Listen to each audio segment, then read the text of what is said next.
I also told Matt about another little boy in my classroom, and his attendance started falling off. I mean, he was coming to school, and all of a sudden, he stopped coming to school. And he was one of our backpack kids. And a backpack kid is a child who gets a backpack for the weekend, and that backpack is filled with enough food so that they don't go hungry over the weekend. And I was really worried about the fact that he didn't have it. So I called his mom and said, "Can I drop it off?"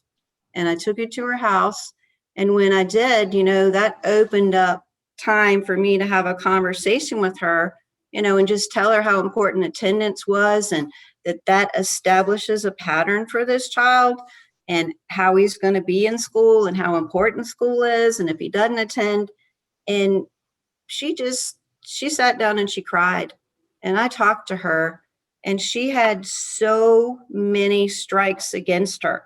It wasn't that she wasn't trying, but she was paying her heating bill daily, and it was all she could do to keep it on.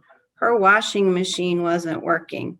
And I didn't even tell you this, Matt, but she'd had a baby about 3 weeks prior to that, and the baby was born without a limb. Somebody had hit her husband's car.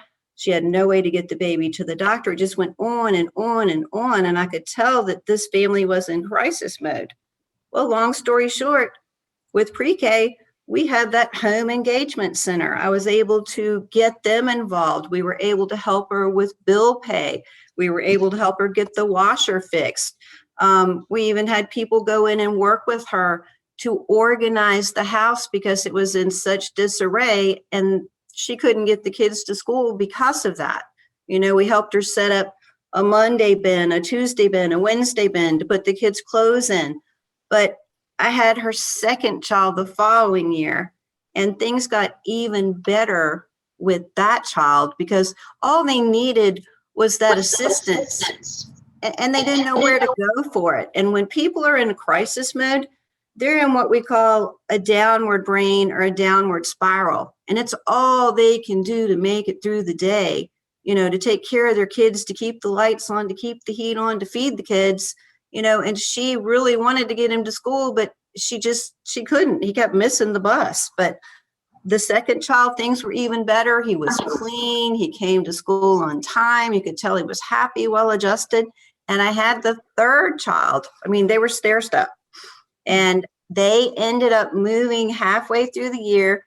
They were able to get out of the rental house that they were in and buy their first house. And I just feel like sometimes the pre-K program is more than just educating the kid.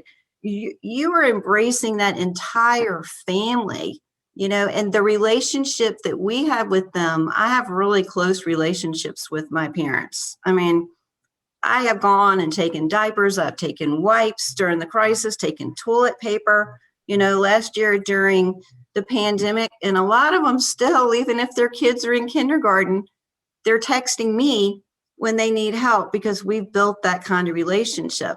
And some of these grown-ups just need that leg up, and pre-K supports the entire family.